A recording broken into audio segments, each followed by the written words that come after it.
and then you face the disaster of losing all your money to them. The traps are set up randomly, in different settings. The term for this kind of deception is a confidence scheme. Now that there are so many people traveling along the roads to the north, an even greater number of victims will suffer from their evil. Wang Zixun had just passed the first level of the civil service examination in Sichuan. He had an older relative who served in the capital as an official in the Imperial Hanlin Academy, so he decided to look him up and visit him.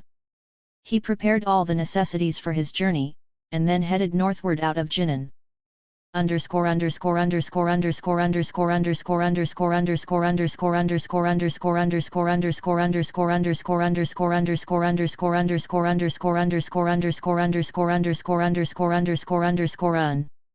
Roads to the north.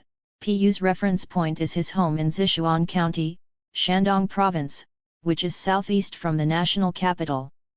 Wang Zixun, Wang Minru, whose courtesy name was Zixun, and who also took the name Xian, was from Sichuan, like Pu Songling, Zhu 1:574-8.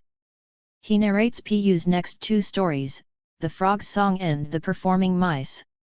After he'd traveled several li, a man appeared, riding a black donkey, and began traveling along with him. After a while, they began chatting together as they rode, with Wang readily responding to the man's inquiries. The man then volunteered, "My surname is Zhang, I work in the government office in Kixi, and I've been sent on an official errand to the capital." He referred to himself modestly, and seemed to hold Wang in great respect with his eager attentiveness. He rode along with Wang for quite a few li, then wanted to share a lodging with Wang for the night. Whenever Wang got ahead of him, Zhang caught up with him after whipping his donkey to speed up. If Wang lagged behind him, Zhang waited upon him respectfully, all along the way. Wang's servant thought this suspicious, and with a stern look on his face, he refused to go any further as long as Zhang was together with them. Zhang, who seemed to feel quite hurt by this, flourished his whip and left. At sunset, they stopped at an inn, and as they walked through the front entrance, they saw Zhang drinking just outside the inn. They were surprised and wary, and as Zhang saw Wang approaching in the distance, he stood respectfully at attention, in all humility, as if he were a servant. Then gradually he began to inquire about their journey. Wang also treated their running into each other again as mere coincidence, so he was no longer suspicious, though his servant remained on guard all night long.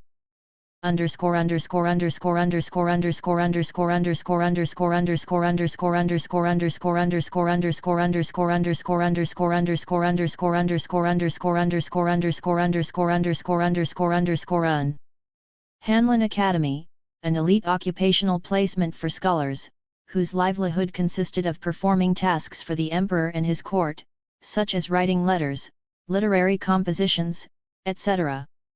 The name, Hanlin, or Forest of Writing Brushes, alludes to the scholars' imperial vocation as writers. Jinan, the capital of Shandong Province. Li, a distance equal to 1/3 mile. At the cock's crow, Zhang showed up and declared his intention of traveling along with them. The servant loudly rejected the idea, and so Zhang left. The morning sun was already up, so Wang embarked on his journey. They traveled till almost noon, when they met a man at least 40 years old, riding ahead of them on a white donkey, his clothes and hat both clean and tidy. His head hung down as he rode, like he was asleep and about to fall off. Either in front or behind, they traveled together for 10 li or so. Wang found it strange, and asked, "What did you do last night, to make you so sleepy now?" When the man heard this, he abruptly yawned and stretched, saying, "I'm from Qingyuan, and my surname's Su. The Linzi County magistrate, Gao Qing, is my first cousin. My elder brother has set up a school in the government office building, so I'm going to visit, and maybe receive a little gift from him.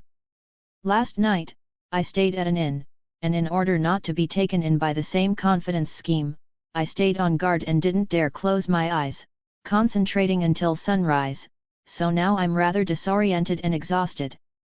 "What confidence scheme are you talking about?" asked Wang. Su explained,